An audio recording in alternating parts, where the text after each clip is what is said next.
Bismillahirrahmanirrahim. Assalamualaikum warahmatullahi wabarakatuh.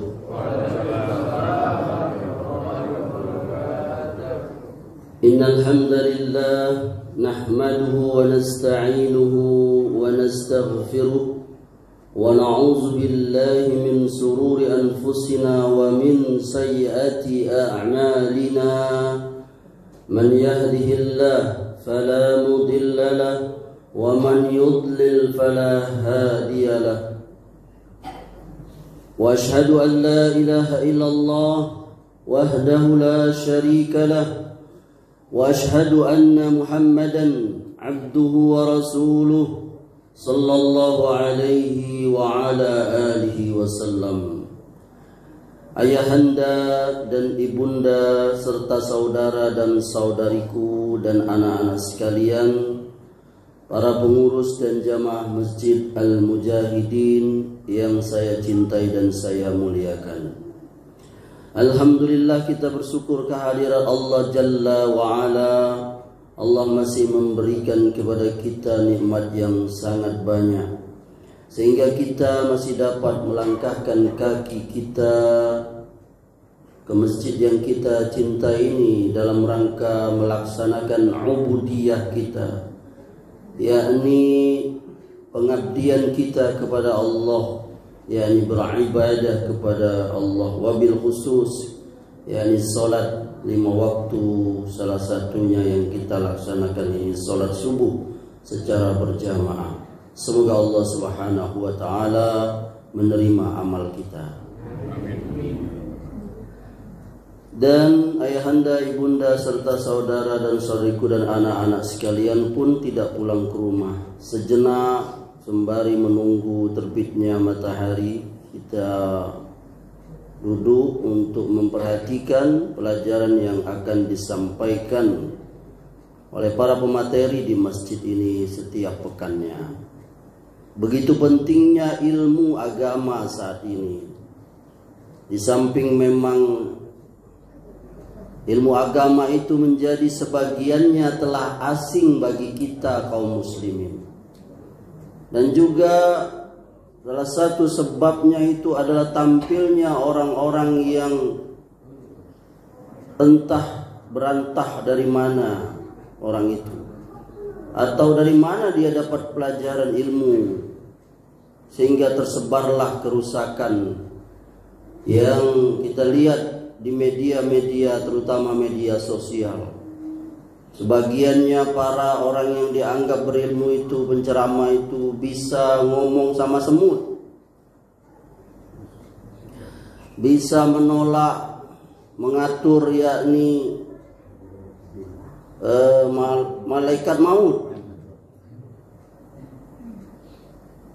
Dan dia berkata juga, apabila Anda sudah mati dan ditanya oleh Raqibun Atid, Mungkar dan Nakir, maka sebut saja nama saya. Sebut saja nama saya kepada dia. Ya, kita sebut aja namanya Bento. Tahulah ya Anda ya. Masa nggak tahu, itu viral ya. Sehingga kaum muslimin pun resah, dan majelis ulama pun diminta. Nah, ini pentingnya sekarang kita kaum muslimin itu belajar dari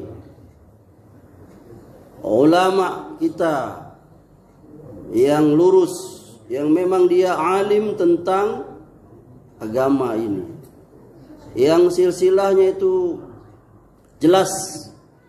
Mereka berdasarkan daripada Al-Quran dan Sunnah yang dipahami oleh para ulama kita, dari salafus soleh, dari mulai para sahabat, tabi'in dan tabi'ut tabi'in, sampai generasi sekarang, berbagai disiplin ilmu. Oleh karenanya kita kaum muslimin tidak tertipu. Kaum muslimin yang sebagiannya telah belajar tentang Islam dari orang-orang yang benar, mereka tidak mudah tertipu oleh hal itu. Bahkan mereka pun berlindung kepada Allah. Oleh karenanya, jamaah rahimakumullah, judul atau pembahasan tema kali ini yang akan saya sampaikan dengan ringkas barangkali di waktu yang singkat ini,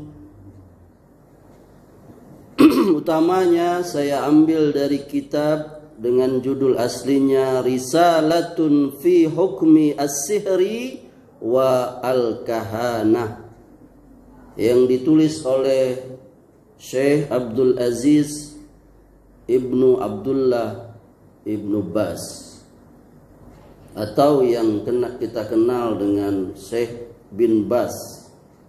Beliau salah seorang ulama dari Saudi Arabia, yang kalau diterjemahkan ke dalam bahasa kita itu kurang lebih yakni hukum sihir dan dukun, dan juga pembahasan tentang tata cara menangkal dan menanggulangi sihir. Ayahanda dan ibunda serta saudara dan saudariku dan anak-anak sekalian, menurut akidah Ahlus Sunnah, sihir itu as-sihri, sihir dengan segala bentuknya itu, menurut akidah kita ahli sunnah wal jamaah, itu hakun, yakni benar adanya, itu bahwa sihir itu memang ada sihir itu. Dan banyak disebutkan di dalam Al-Quran dan juga di dalam hadis Nabi Sallallahu Alaihi Wasallam. Allah berfirman, wala yuflihu sahiru haisu ata, dan tidak akan menang tukang sihir itu dari mana saja ia datang. Surah Toha ayat 69. Ayat ini berbicara yakni tentang tukang sihirnya Fir'aun yang berhadapan dengan tongkatnya Nabi Musa alaihissalam.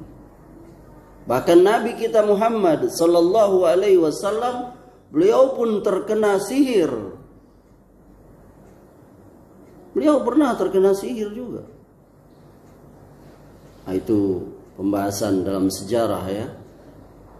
Dan juga ada beberapa syariat kita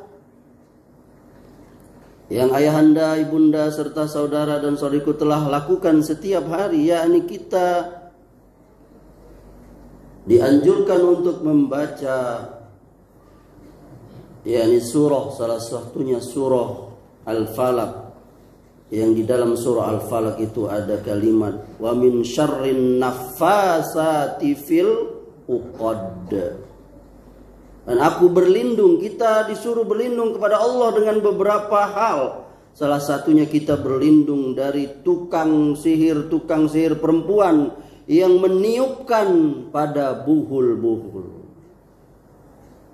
Makanya kita lihat kan di film-film itu ada tukang sihir atau dukun itu, kalau bahasa kita dukun tuh apa namanya tuh, meniup ya kan, gitu kan. Sampai ada yang lalu disembur katanya kan. Nggak tahu saya siapa itu yang, ibunda lah yang tahu ya kan. Hah? Ada syairnya itu kan, lalu disembur asmamu. Iya, mbah dukun itu kan, habis apa ini? Oh, iya, itu memang dukun itu dia. Dan banyak sekali orang-orang yang tampil jadi dukun-dukun itu, bahkan profesional. Profesional itu. Bukan ustadz aja, dukun pun profesional. La haula wala quwata illa billah. Kami pernah tinggal di Taman Mini Pintu 2 Jakarta. Tepat di, kalau kita, karena ada Taman Mini itu dulu ada pintu utama, pintu 2 itu. Lewat dulu dari TPI, Televisi Pendidikan Indonesia, yang sekarang jadi MMC itu kan. Itu di situ ya Allah. Saya tuh bertetangga dengan para dukun. Mbah Brojo melayani 24 jam. Menjaga aura, macam-macam supaya kaya. Aduh, dia aja miskin. Eyang Sapu Jagat, Nyai Dasima, aduh banyak macam-macam ini syaratnya. La haula wala quwwata. Di tengah-tengah kehidupan yang sudah modern ini ternyata masih banyak orang yang percaya dengan itu. Bahkan bukan orang awam, bahkan yang bergelar bukan S1 lagi, doktor. Ada dokter dulu perempuan saya ingat. Dia percaya dengan orang yang ngeluarin duit dari belakang. Alangkah enaknya. Bap ayahanda aja ngeluarin duit merah tuh kasih ke ibunda sebulan sekali, cuman ya tanggal mudo, tanggal 1, 2 dia bisa tiap hari. Maka tampil orang-orang yang tahu itu, yang punya hidayah. Salah satunya dulu yang sempat viral berapa tahun lalu tuh, pesulap merah, pernah kan? Dia bongkar itu apa? Trik-trik. Wow. Begitu bohong itu, nggak ada itu apa? Keris bisa apa tuh? Bergetar apa bisa? Itu ada tombolnya rupanya. Ya Allah. Sama cak mainan anak kita itu. Iya, ada remote-nya itu. Jadi tipu kita. Banyak kaum muslimin yang tertipu. Ini kerjaannya syaitan. Makanya kita berlindung kepada Allah. Wa min syarrin nafasati fil uqad. Banyak orang-orang yang mengaku mengobati sakit jadi tabib, tapi dengan cara sihir dan perdukunan. Dan itu banyak tersebar. Tadi saya baru sebut contoh satu aja.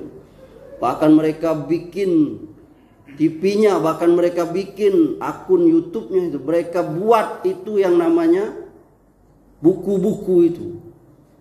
Hati-hati ayahanda itu, buku mujarobat. Tahu kan, pernah lihat mujarobat tuh? Bahkan dicampurnya itu antara ayat Quran, hadis dengan jampi itu. Wala talbisul haqqo bil batil. Jangan campur adukan yang hak dan yang batil. Maka kita menasihati diri kita. Kalau ibunda sakit, jangan pergi ke dukun yang seperti itu. Pergilah ke ahli sakit apa ayahanda ibunda. Kalau penyakit dalam, cari dokter ahli penyakit dalam. Kalau saraf, ada yang saraf? Iko saraf apa dulu? Saraf kau sarapan. Ada yang penyakit saraf yang memang benar-benar saraf. Ada yang saraf kurang seon, ya kan? Itu berobat itu. Ada ilmunya itu, dan itu sesuai dengan hadis, sesuai dengan fitrah akal, boleh. Kalau stres pergi ke psikolog misalnya, ada ilmunya nih orangnya apa. Nggak bisa dia yang bisa lihat. Malah stres pergi ke dukun. Disuruh mandi tengah malam. Dia punya penyakit malah ria, gimana nggak tambah sakit deh. Kamu harus mandi tengah malam. Cari air dari 7 sumur. Sumur ini. Ya Allah. Kamu sediakan kopi. Datang kopi. Kue 7 rupa. Ya Allah. Memang ketawa deh. Memang itu kerjaannya setan yang dibisikin oleh jin. Berobatlah kita ke situ, ke dokter-dokter yang syar'i itu. Penyakit luar kek, penyakit dalam kek. Ilmu kedokteran itu yang tidak bertentangan dengan Islam. Karena Allah sudah menurunkan penyakit, Allah juga memberikan obat. Syariatnya kita disuruh untuk berobat. Jangan datang ke tadi itu ayahanda ibu. Tukang dukun-dukun itu ya. Yang cara goib itu. Masa orang sakit disuruh bawa ayam, lalu ayamnya dia apa? Dibelah perutnya, dilihat-lihat perutnya. Kalau ayamnya makan toge, ya toge lah dalam itu. Gak mungkin yang lainnya. Allah. Dia cara goib dibisi oleh jinnya itu, ya. Gak ada itu, bohong itu, dusta itu. Didik keluarga kita jangan percaya gitu. Pergilah ke rumah sakit Teresela, pergilah ke rumah sakit umum itu. Atau yang lainnya yang benar sesuai syariat, ada ilmunya, bukan dengan perkiraan sakit ini. Dan itu dilarang ya. Beberapa hadisnya Rasulullah SAW bersabda, man ata arrafan fasa'alahu an syai'in lam tuqbal lahu salatun arba'ina yauman. Masya Allah, anak-anak kita nih. Bahwasanya Nabi bersabda sallallahu alaihi wasallam, barang siapa mendatangi arraf dan menanyakan sesuatu kepadanya, tidak diterima sholatnya selama 40 hari. Itu datang nanyo. Datang nanyo. Mbah, gimana nih mbah? Saya ini. Nanya aja. 40 hari tidak diterima sholatnya. Hadis yang kedua, man ata kahinan fasaddaqahu bima yaqulu faqad kafara bima unzila ala Muhammadin sallallahu alaihi wasallam. Beliau Nabi SAW bersabda, barang siapa yang mendatangi kahin dan membenarkan apa yang ia sebut, ia katakan, sungguh ia telah kafir terhadap apa yang diturunkan kepada Muhammad sallallahu alaihi wasallam. Hadis riwayat Abu Dawud. Hadis yang pertama disebut arraf. Apa? Arraf. Hadis yang kedua disebut kahin. Apa itu? Bukan kain, kahin. Arraf itu kalau bahasa kitanya itu orang yang mengaku mengetahui kejadian yang telah lewat, yang bisa menunjukkan barang yang dicuri atau tempat hilangnya suatu barang. Itu disebut dalam bahasa Arab artinya arraf. Mungkin kalau bahasa kita tuh paranormal. Ada paranormal sih kau? Hah? Mana yang topinya miring ya? Hah? Gak ada saya enggak. Paranormal. Itu abnormal. Itu arraf namanya. Paranormal. Dukun. Dia sok tahu barang yang hilang. Barang hilang pergi ke polisi. Kalau polisinya mau nyari dulu ya. Saya juga gini gitu.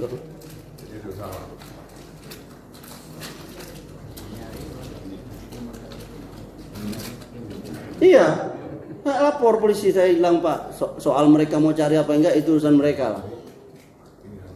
Atau kita selidiki sendiri siapa nih. Ada CCTV sih kok. Kan lagi heboh sekarang nih kan. Terngiang-ngiang di telinga kita ya kan. Vina, Eki, siapa lagi? Dede, ada Dede sih konon. Tiap hari gitu. Siapa lagi itu? Aep, ya kan? Rudiana, wah itu nama-nama itu lagi seluruhan. Ini intermezzo aja ya. Jadi zaman sekarang tuh ada yang namanya apa tuh? Harus ada scientific investigation. Wah, saya jadi paham juga. Oh itu. Jadi nggak bisa main nuduh. Memang dalam Islam tuh harus ada bukti. Nggak bisa. Orang nuduh misalnya orang berzina, dia harus melihat benar ada 4 orang kawannya. Dia saksikan langsung. Ya ini seperti timba masuk ke dalam sumur. Gak bisa lihat laki kau lah berzina. Apa? Aku lihat dia ngobrol-ngobrol situ. Dia ngobrol. Siapa tahu tukang jual cabai ngobrol. Gak bisa. Karena dibuka pintu itu orang bisa nuduh sebenarnya. Begitu pula yang namanya kejahatan harus ada buktinya. Begitu. Kahin, apa itu kahin? Kahin orang yang memberitakan hal-hal gaib yang akan terjadi atau sesuatu yang terkandung di hati. Peramal, betul. Orang beramal, kau kok Ustadz Amri kayaknya bulan iko kau buntu, tidak berduit kau. Ya, saya bukan bulan iko aja, bulan lalu juga. Sok tahu yang gaib, nggak ada. Siapa yang tahu? Hanya Allah mengetahui hal-hal yang gaib itu. Jadi kata ulama Syekhul Islam Ibnu Taimiyah, arraf dalam bahasa Arab nih ya, kahin, ada bahasa lainnya munajjim atau ahli nujum. Dulu ayahanda waktu masih remaja dulu dah ahli nujum ya, sekarang udah jarang. Biasa disebut paranormal dah. Ahli nujum. Itu adalah nama yang semuanya maknanya itu sama dalam dua hadis tadi itu. Ini disebutkan di kitab Al-Jami'ul Farid halaman 124. Hadis yang ketiga. Rasulullah bersabda, "Man ata arrafan au kahinan fasaddaqahu bima yaqulu faqad kafara bima unzila ala Muhammad sallallahu alaihi wasallam." Barang siapa datang ke arraf, kahin, membenarkan, tadi enggak membenarkan, cuman datang saja, cuman nanyo saja, 40 hari, 40 malam sholatnya tidak diterima. Nah ini percaya, apa dia? Percaya apa yang dia katakan, sungguh kata Nabi dia telah kafir terhadap apa yang diturunkan kepada Nabi Muhammad sallallahu alaihi wasallam. Yakni Al-Quran. Hadis yang keempat. Dari Imran bin Husain radhiyallahu anhu dia berkata, Rasulullah SAW bersabda, bukan dari golongan kami orang yang menentukan nasib sial dan untung berdasarkan tanda-tanda benda. Ada cicak jatuh di muka Kang Dedi. Awas hati-hati Kang Dedi. Nanti kau begini, ya Allah. Tidak boleh pergi ke suatu daerah itu pakai baju hijau. Ini ayahanda tidak boleh. Nanti dicolek sama nyai. Kok tahu ini? Ya, nanti diambil. Ini habis karpet kita nih hijau semua. Nanti diambil sama. Nggak ada ini. Angka 13. Sial, ya kan? Sampai banyak. Ayah anda yang suka ke hotel ke mana lah? Rata-rata hotel tuh tidak ada. Benar ya, Den? Saya ini jarang nginap di hotel kecuali kalau gratis. Apa ya anda? Memang nggak ada di hotel kan? Nggak ada. Kalaupun ada 12B, ya kan? Jadi 12A, 12B. Jadi 13 nggak ada. Itu keyakinan dari orang-orang non-muslim itu, dari orang-orang bule barat. Sampai dulu saya kecil ada filmnya itu di RCTI itu, ya Allah. Friday the 13 apa? Lupa. Itu bahasa Inggris 13 itu 13. Gak ada itu, sial angka 13, gak ada. Tanda-tanda benda, burung, itu nggak ada. Berkedut-kedut tangan, wah mau dapat duit nih. Jangan, itu siapa tahu asam urat itu. Kolesterol. Ya, bukan dari golongan kami kata Rasulullah orang yang menentukan nasib sial dan untung berdasar tanda-tanda benda, burung dan lain-lain yang bertanya dan menyampaikannya, atau yang bertanya kepada dukun dan yang mendukuninya, atau yang menyihir dan yang minta sihirnya. Barang siapa mendatangi kahin dan membenarkan apa yang ia katakan, maka sungguh ia telah kafir kepada apa yang diturunkan kepada Nabi Muhammad sallallahu alaihi wasallam. Ini hadis riwayat Bazzar. Jadi hadis-hadis ini ayahanda ibunda menunjukkan larangan mendatangi arraf, kahin dan sebangsanya. Larangan bertanya kepada mereka hal-hal yang gaib, larangan mempercayai apa yang mereka bilang, dan ancaman bagi orang atau mereka yang melakukannya itu. Jadi hadis-hadis Rasulullah SAW itu ibunda membuktikan itu kufurnya para dukun itu, kahin arraf itu. Karena mereka mengaku mengetahui yang gaib. Mereka bisa seperti itu apa? Kecuali mereka dengan cara tunduk patuh kepada jin, guru mereka itu yang mengasih tahu itu.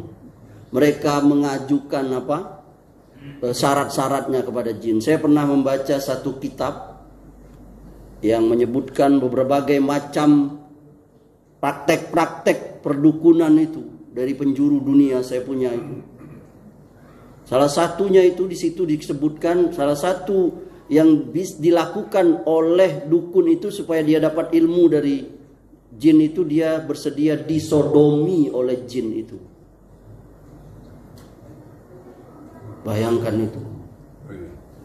Ada yang memakai sendal dari mushaf Al-Quran. Sampai ada mereka yang membuang mushaf Quran itu ke dalam WC.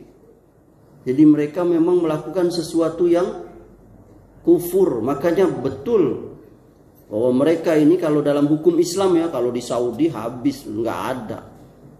Kita berharap kepada Allah semoga pemerintah kita ini diberikan kekuatan oleh Allah untuk menegakkan syiar Islam. Karena inilah tujuan kita diutus, tujuan dijadikannya kita di dunia ini, yakni mentauhidkan Allah. Wa ma khalaqtul jinna wal insan illa liya'budun. Mentauhidkan Allah, bukan menyekutukan Allah. Dukun sihir itu, lihat di Indonesia ini dukun bertebaran itu. Bagaimana barokah negeri kita ini? Kalau masih banyak yang namanya kesyirikan. Kita di Bengkulu aja beberapa waktu lalu ada viral ya kan, ada yang naruh sajen-sajen apalah, bolu, kue, telur, kembang di bawah pohon besar itu. Viral waktu itu kan, waktu ada beberapa instansi yang lagi gotong royong ya kan. Lalu diliput oleh media, saya lupa berapa tahun atau berapa bulan yang lalu. Ini harus kita bersihkan. Saya beberapa jamaah saya tuh yang berapa kali dia ada yang renovasi rumah, beli rumah baru, menemukan benda-benda itu. Jadi sarana untuk sihir dari dukun-dukun itu. Semalam juga ada saya pengajian itu. Ada yang bertanya kepada saya, ini Ustadz saya nemukan gimana? Dulu bapak saya juga percaya ini. Dulu saya simpan di bawah gudang. Oh jangan, saya bilang. Siapa tahu itu malah ini jinnya. Jangan-jangan rumah antum jadi panas, berantem sama bini gara-gara itu. Ambil itu. Kalau dia masih bentuk biasanya media-media itu kadang dia gulung. Nabi kan waktu turunnya surat Al-Ikhlas, Al-Falaq, An-Nas itu kan, yang diikat dengan benang. Itu buka benangnya itu. Ayanda, ibunda, nggak perlu kasih ustaz, nggak perlu. Ibunda, ayanda bisa itu. Buka saja itu, yang lipatannya atau kainnya atau benangnya itu buka aja. Gunting juga boleh kalau nggak bisa. Kalau bisa buka rapi. Kalau dia ada tusukan-tusukan jarum, pentul, jarum atau paku, cabut aja, cabut satu-satu, cabut. Terus seringnya mereka buang di kuburan Ada yang foto ya kan, foto orang tuh, dia meneluhnya lewat itu. Cabut aja itu. Ustadz nggak apa-apa, baca aja surah Al-Falaq, An-Nas, Kulhu atau Al-Fatihah atau ayat kursi, atau secara umum baca saja Al-Qur'an. Atau tadi ayat yang kita baca, yang saya baca tadi surah Al-Hasr juga boleh, Asmaul Husna boleh, nggak apa-apa. Buang itu media itu, bakar kalau bisa dibakar. Kalau dia besi Ustaz payah dibakar, ya dihancurin saja lah, dilebur atau apa. Kita harus, kalau kita perang dengan kemiskinan, kita juga perang dengan kemusyrikan itu. Kemudian Ustaz, kalau sudah terjadi itu kepada kita, keluarga kita, itu bagaimana cara menangkalnya itu? Sihir itu, sihir guna-guna, teluh, ya kan? Dan sebagainya itu. Atau di dalam syariat kita sudah ada itu cara mengobatannya. Ada dua dibagi ya. Yang pertama, kalau kita terkena sihir itu ada namanya tindakan preventif. Yakni sebelum itu terjadi. Jangan sampai sihir itu terjadi pada kita dan keluarga kita. Caranya dengan menjaga diri kita, keluarga kita, rumah kita dengan zikir kepada Allah. Yakni kita baca zikir yang disyariatkan, doa, ta'awuz yang dituntun oleh Nabi SAW. Ada kita sebutkan di sini. Pertama, baca ayat kursi ibunda. Baca ayat kursi. Apa ibunda ayat kursi? Allahu la ilaha illa huwal hayyul qayyum la ta'khuzuhu sinatu wa la naum. Al-ayat sampai akhir ayat kursi itu. Itu ada di Al-Baqarah ayat 255. Baca itu. Wabil khusus ba'da sholat 5 waktu. Itu disyariatkan itu. Ba'da sholat 5 waktu. Seselesai kita salam, astaghfirullah, astaghfirullah, Allahumma antas salam wa minkas salam. Salah satu yang kita baca sudah itu ayat kursi. Ini ayat kursi ini ayat paling besar nilainya dalam Al-Quran. Nabi bersabda, man qara'a ayatal kursi fi lailatin lam yazal alaihi minallahi hafizun wala yaqrabuhu syaitanun hatta yusbiha. Kata Nabi, ini bukan kata saya ya. Barang siapa yang membaca ayat kursi pada malam hari, Allah senantiasa menjaganya dan setan tidak akan mendekatinya sampai subuh. Nah, ini jadi selain setiap ba'da sholat juga ini ayat kursi kita baca sebelum apa? Tidur. Bahkan ada syariatnya itu tidur. Ibunda sering melakukannya ya. Ayat kursi, kemudian 3 kul, lalu kita tiupkan kemana? Ke telapak tangan. Ibunda usap di badan yang bisa kita jangkau. Itu ibunda. Insya Allah nggak bisa itu guna-guna sihir, pelet. Ini yang kena pelet nih, ayahanda yang kena pelet, jangan-jangan nggak baca surat ayat kursi. Kena pelet dianya sampai istrinya pusing. Curhat sama Ustaz Amri.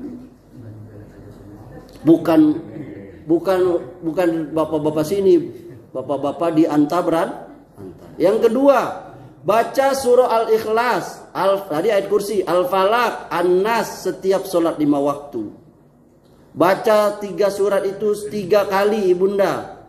Sudah sholat subuh dan menjelang sholat maghrib. Ini juga kita kenal dengan yang namanya zikir pagi petang. Pagi petang itu salah satunya yakni 3 kul itu. Ini hadisnya riwayat Abu Dawud, Tirmizi, Nasai. Yang ketiga, baca 2 ayat terakhir dari surah Al-Baqarah. Yakni surah Al-Baqarah itu ayat 285, 286. Kapan bacanya? Pada permulaan malam. Nabi bersabda, man qara'a ayataini min akhiri suratil Baqarah fi lailatin kafatanhu. Barang siapa yang baca 2 ayat terakhir dari surah Al-Baqarah pada malam hari, maka itu sudah cukup baginya, yakni dijaga ya. Ayatnya itu apa ibunda? Amanar rasulu bima unzila ilaihi mir rabbih wal mu'minun kullun amana billahi wa malaikatihi wa kutubihi wa rusulihi la nufarriqu baina ahadim mir rusulihi wa qalu sami'na wa ata'na ghufranaka rabbana wa ilaikal masir. Seterusnya itu. La yukallifullahu nafsan illa wus'aha laha ma kasabat wa 'alaiha ma iktasabat. Rabbana la tu'akhizna in nasina aw akhtana, dan seterusnya itu sampai akhir ayat itu. Itu jadi akhir surah Al-Baqarah itu salah satu cara kita supaya terlindung dari as-sihru itu, dari sihir itu. Yang keempat, baca ta'awuz ibunda. Banyak baca ta'awuz, yakni menggunakan kalimat Allah yang sempurna memohon kita perlindungan dari Allah dari kejahatan makhluk. Hendaknya kita baca itu malam hari, siang hari, ada di suatu tempat, masuk bangunan baru, tempat asing, di tengah padang pasir, di hutan, di udara, di laut, mana saja. Nabi berkata, "Man nazala manzilan faqala a'udzu bikalimatillahi tammati min syarri ma khalaqa lam yadurruhu syai'un hatta yartahila min manzilihi zalik." Kata Nabi, siapa yang turun atau masuk atau semacamnya di suatu tempat dan dia ucapkan, aku berlindung dengan kalimat-kalimat Allah yang sempurna dari kejahatan makhluknya diciptakan. Apa katanya? Tidak ada sesuatu pun yang membahayakan sampai ia pergi dari tempat itu. Jadi ibunda pergi ke kebun itu. Coba ikutin saya ya. A'udzu bi kalimatillah tammati min syarri ma khalaq. A'udzu bi kalimatillahi tammati min syarri ma. Nanti saya tinggalkan kopian ini ya. Nanti saya tinggalkan kopian ini. Ya, nanti fotokopi sendiri ya. Jadi apa janji Nabi? Tidak ada satupun yang membahayakan sampai ia pergi. Ini kali gampang ini tawusnya ini. A'udzu bikalimatillahi tammati min syarri ma khalaq. Aku berlindung kepada Allah dari kejahatan makhluk. Yang kelima, baca doa ini ya, ini doanya ya. Masing-masing 3 kali pada pagi dan menjelang malam. Apa itu? Bismillahillazi la yadurru ma'asmihi syai'un fil ardi wala fis sama wa huwas samiul alim. Dengan nama Allah tidak ada yang membahayakan bersama namanya sesuatu pun yang ada di bumi dan di langit. Dia Maha mendengar, Maha mengetahui. Hadis riwayat Abu Dawud dan Tirmizi. Ibunda dan ayahanda sekalian yang dimuliakan Allah. Jadi bacaan-bacaan zikir tadi dan ta'awuz tadi, insya Allah itu jadi sebab. Saya tidak membatasi baca yang lain juga. Al-Quran secara umum dia sebagai penjaga kita ya. Insya Allah kita bisa beroleh keselamatan. Menjauhkan diri kita dari sihir dan kejahatan lainnya itu. Insya Allah bagi mereka yang selalu mengamalkan zikir ini secara benar. Dan ingat harus yakin. Hakul yakin, ainul yakin pada Allah bahwa sebab inilah yang disyariatkan Allah. Allah melindungi kita. Penuh harap doa sama Allah ibunda. Bertumpu pada kepasrahan kepada Allah. Lapang dada. Itu yang pertama tadi, preventif, belum terjadi. Ustadz, bagaimana kalau terjadi? Ya ibunda ya. Nah, ada juga bacaan-bacaan itu bisa untuk menghilangkan sihir. Kalau dia sudah timpo orang, sudah kena orang itu. Baca dengan khusyuk juga, insya Allah itu hilang gitu ya. Apa itu misalnya zikir yang insya Allah menyembuhkan yang sakit yang disebabkan sihir itu ya. Jadi sebenarnya meruqyah itu tidak perlu manggil ustadz. Siapa tahu ustadznya lagi istirahat, siapa tahu ustadznya lagi karena ustadznya bujang baru nikah, kesian dia kan suruh malam-malam. Ustaz bangun ada orang kemasukan. Kita bisa itu sebenarnya. Ibunda bisa itu. Ini diajari Rasulullah SAW meruqyah, mengajari kita mengobati orang yang kena seperti itu. Baca Quran, baca doa-doa. Misalnya ini, Allahumma rabban nas azhibil ba'sa wasfi anta syafi la shifaa illa shifauka shifaun la yughadirun syaqqaha. Ya Allah Tuhan manusia, hilangkanlah sakit ya, dan sembuhkanlah. Engkau Maha Penyembuh, tidak ada penyembuhan melainkan penyembuhan darimu, penyembuhan yang tidak meninggalkan bekas penyakit. Ini hadis riwayat Bukhari. Ini baca ibunda. Jadi kalau ada orang yang sakit kayak gitu tuh, itu kita baca aja. Ada orang yang sering kesurupan, sering apa, Bunda baca itu. Bacanya berapa Ustaz? Baca banyak, makin berdoa kepada Allah, baca zikir, insya Allah semakin Allah kabulkan perintah itu. Allahumma rabban nas azhibil ba'sa wasfi anta syafi la shifaa illa shifauka shifaun la yughadiru saqaman. Yang kedua, ini ada doa yang diajar oleh Jibril ketika Jibril meruqyah Nabi. Kan tadi saya katakan Nabi itu beliau juga pernah kena sihir.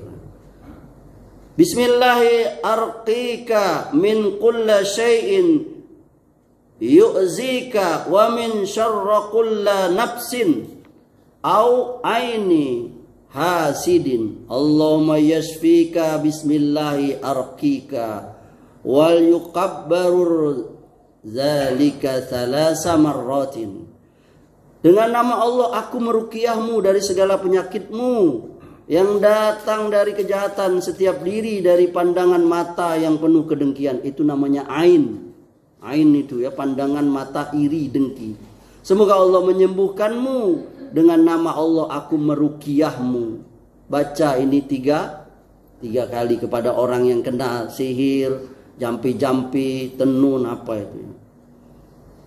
Ada lagi nih yang ketiga. Ini khusus ini ya, ada pengobatan sihir.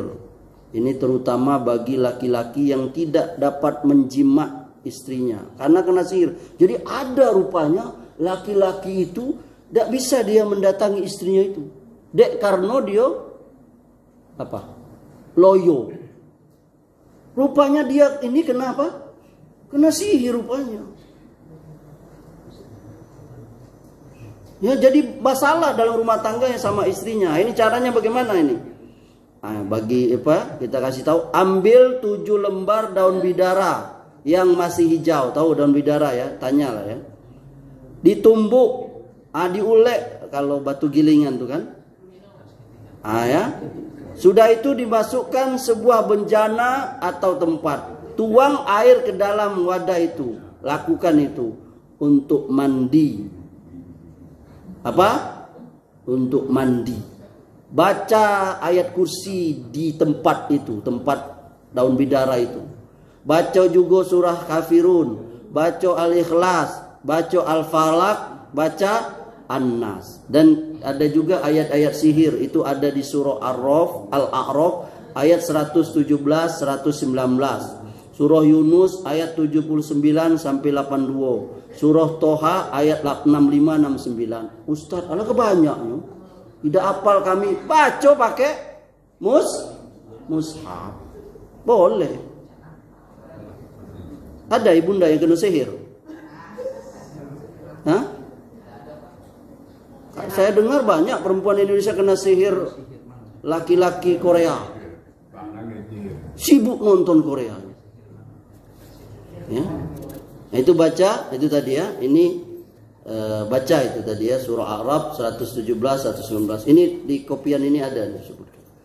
Setelah baca ayat-ayat tadi, boleh itu diminum sedikit airnya, sisanya untuk mandi. Hanya insya Allah ya. Ini syariat agama kita, mudah-mudahan Allah Subhanahu wa taala dapat menghilangkan penyakit terkena apa? Sihir tadi itu. Yang keempat itu banyak pengobatan lainnya itu ya.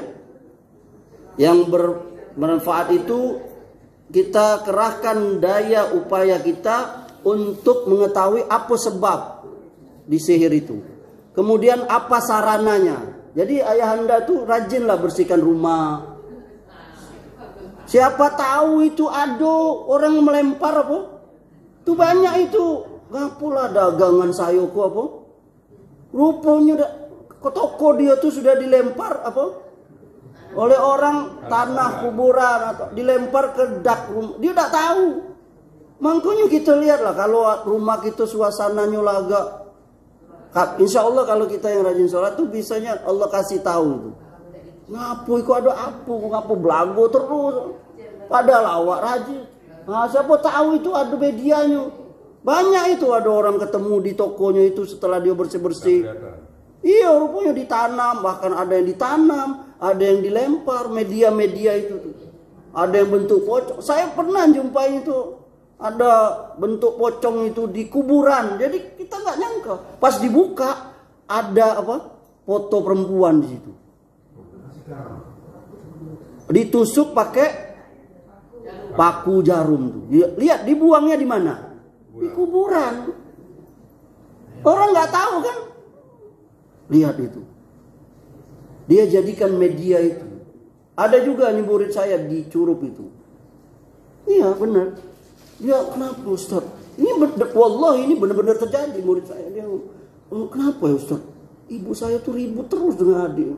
Padahal kami nggak ini, kenapa ya? Saya bilang coba lihat di rumah ibu kau tuh ada nggak? Misalnya ada satu tempat yang nggak pernah kamu buka. Oh iya ada Ustaz, di loteng di atas rumah. Nanti saya lihat, seminggu kemudian dia cerita. Ternyata di atas lotengnya tuh itu banyak media itu. Kertas-kertas rajah. Terus ada lipatan-lipatan kain. Yang itu kita tahu kalau kain biasa atau kertas biasa kan tahu lah gitu ya. Ini memang dibuat gitu. Ada ininya, ada bentuknya, ada ini lilitan. Gak mungkin kalau orang iseng bisa buat itu benar. Itu dia sampai video kalau saya bilang, itu kau buka baik pelan-pelan. Kalau nggak bisa juga gunting aja. Iya Ustaz, iya buka. Sampai terbuka seperti dia tidak menyatu. Jarum dengan foto tadi itu, kain dengan benang tadi itu buka satu-satu buka. Ini sampai tersusun masing-masingnya. Terus nanti kau bakar.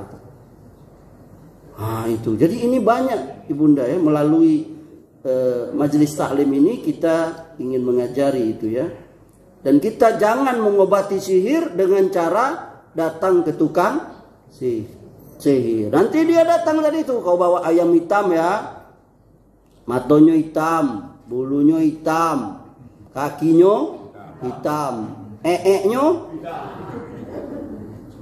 orang yang punya payah dicari itu. Memang jin itu nyuruh dia supaya payah dicari itu. Benda-benda yang payah dicari itu. Itu nggak boleh itu. Itu jangan menghilangkan kesyirikan dengan kesyirikan. Jangan pula tanya ke Arab, tukang ramal itu. Udah usah lah. Sudahlah, buanglah itu yang buku-buku mujarobat. Jampi-jampi itu. Zaman dulu tuh banyak orang jual tuh. Tak tahu sekarang masih ada nggak? Di pasar orang jual-jual buku mujarobat itu masih ada yang gambarnya gambarnya itu dupa ya kan, gambar orang semedi itu kalau masih ada itu kasihan sekali orang-orang yang masih jual itu tuh. Ya Allah, semoga Allah melindungi kita. Barangkali ini ayahanda ibunda yang bisa kita bahas. Semoga Allah Subhanahu wa taala menjauhkan kita dan keluarga kita dan kaum muslimin dari segala sesuatu yang berupa sihir ini ya. Karena begitu benarnya adanya sihir ini sehingga bisa merusak seseorang, karir seseorang, bahkan bisa merusak rumah tangga, anak istri. Allah lindungi kita dari segala macam sihir ini. Apalagi kita melakukannya, nauzubillah min dzalik. Ada yang ingin bertanya? Masalah yang saya sampaikan atau masalah lainnya ada? Cukup? Ya baik, kalau tidak ada yang